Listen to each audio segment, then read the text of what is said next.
They left me out of my brother's milestone dinner. Mom said I should focus on clearing the family's $8,500 debt.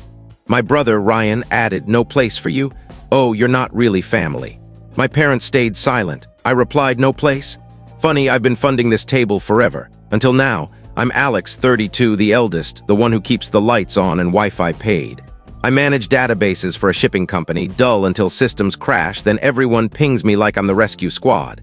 I rent a small one-bedroom by the stream. Coffee maker that sputters, running shoes by the door, 2 chipped mugs. I like quiet. I love lists, neat numbers, and labeled leftovers in the fridge. In my family, I'm the responsible one, aka the walking ATM. I handle mom's taxes, fix dad's phone, cover bills when they're short.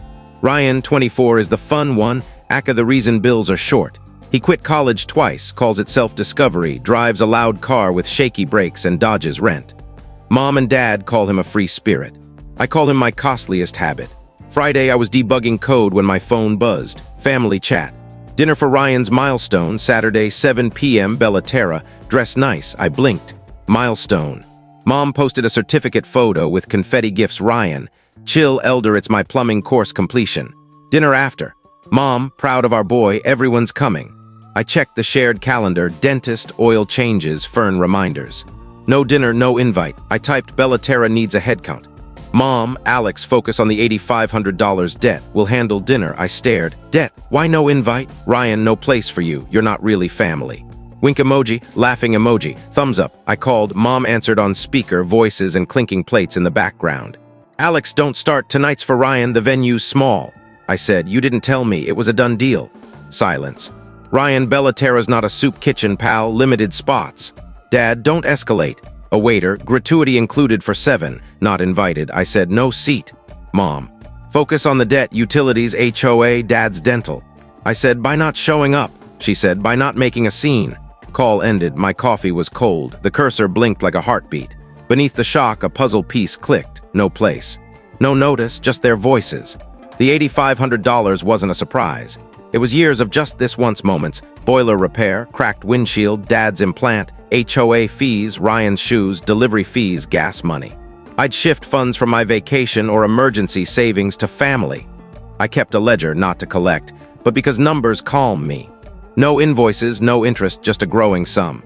$500, $800, $2,000. Mom said, we'll pay you back. Dad, don't nickel and dime family. Ryan, you're not a bank. But the total climbed. Last fall, their power was cut. Mom cried at 7:45 a.m. I paid the bill from my car while Ryan slept on the couch, TV blaring. Mom hugged me like I'd saved them. Ryan mumbled, true champ. Days later, he posted a new necklace selfie. When he started the plumbing course, I felt hope. I offered to pay for books directly. He rolled his eyes. By July, the $8,500 was my skipped dinners, canceled trips, and family costs. The dinner stung. No invite, just a debt wave to exclude me.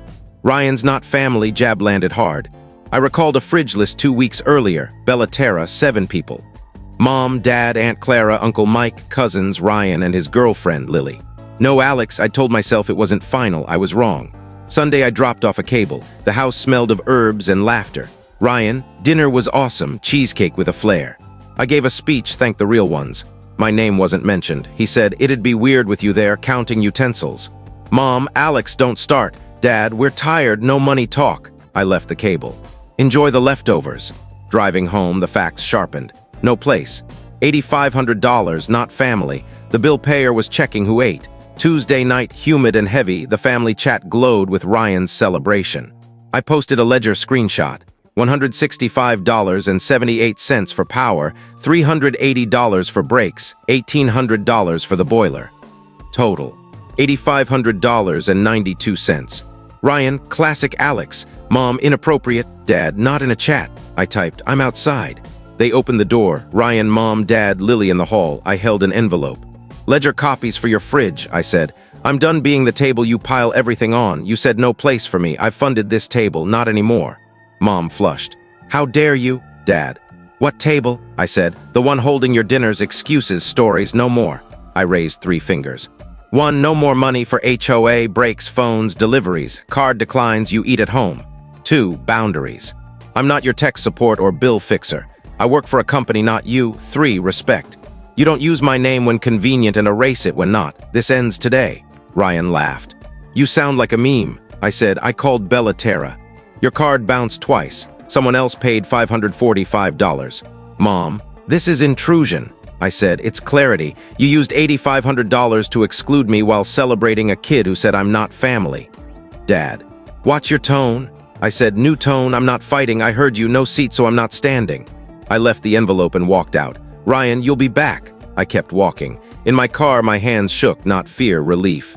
I turned off my phone overnight. Morning brought missed calls and texts. "Mom, cruel." "Dad, talk like adults." "Ryan, you printed receipts, hilarious." "Lily, leave me out." "Aunt Clara, family's messy." I made coffee, answered none. Dad showed up unannounced. I didn't buzz him in. He rang for 5 minutes left. Text, "Unacceptable." I set a $0 family budget cap. It felt like breathing. HR messaged, "All good." I'd warned my boss about family issues. He sent a thumbs up and "proud of you." I nearly cried. Decency felt strange after being called cruel. A new chat, "Family, no drama," excluded me, then added me. "Mom, logistics only." I muted it. Miss Rivera from Bella Terra texted, "Saturday's payment resolved, we value you." I replied, "Remove my parents' number, keep mine." That night, Mom called, voice brittle.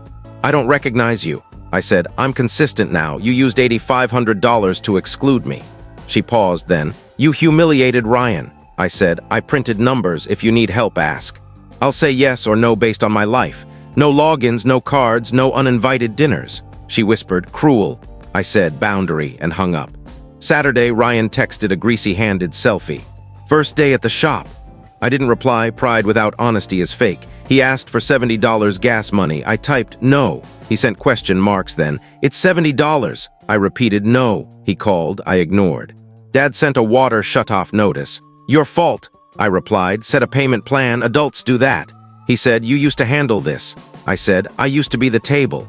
Sunday, my leasing office approved a 2-bedroom, dog-friendly unit. I'd shelved it for family costs. Now I saw I didn't have to pause my life. Lily messaged, "Sorry, Ryan asked me to text for gas money. I told him to ask his boss. He hung up." I thanked her, didn't reply further. Weeks passed. No money requests. Dad sent a tomato plant photo, proof of competence.